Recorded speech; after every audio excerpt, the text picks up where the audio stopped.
I have a status update.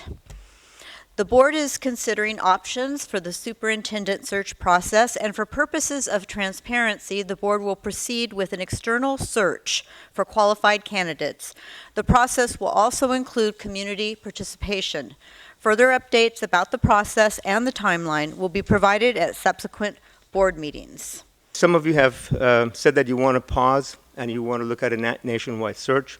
And to those of you who say that, I want to say thank you for looking that criteria is the best.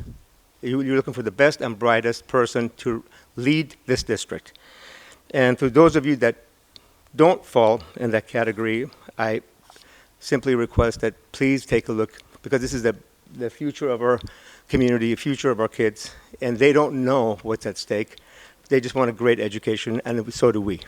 I think there is general agreement about the missteps of the board's previous approach to the superintendent search. And I would suggest that the way toward a repair of the damage is for the board to move forward quickly.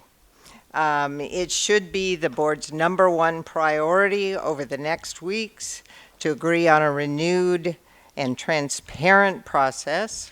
Again, in one of my leader meetings just this past week, I asked people, how many times have you heard or been a part of a process, an interviewing process, where you felt like the fix was in, like they've already appointed somebody, but they're just kind of going through the motions?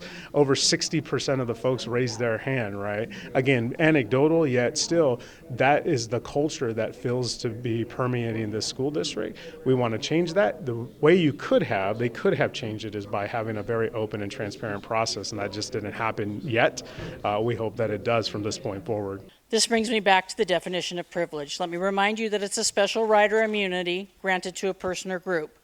A recent example of abusing privilege would be the media attempting to silence someone who shared an opinion different than the majority of the board.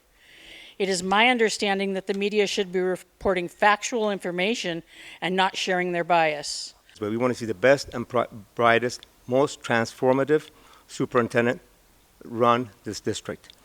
That is my goal.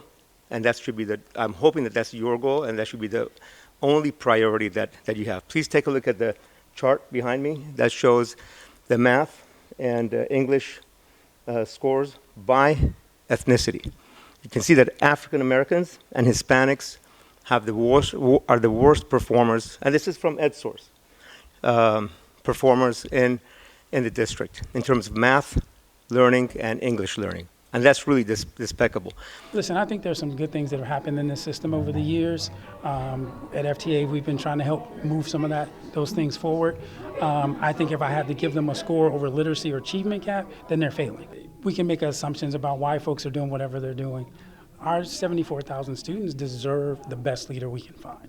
And so whatever the motivations are about who's speaking, who's not, I don't know. But what we do need is the best leader in this system. And we should give our kids an opportunity to bring in the best by opening up the search.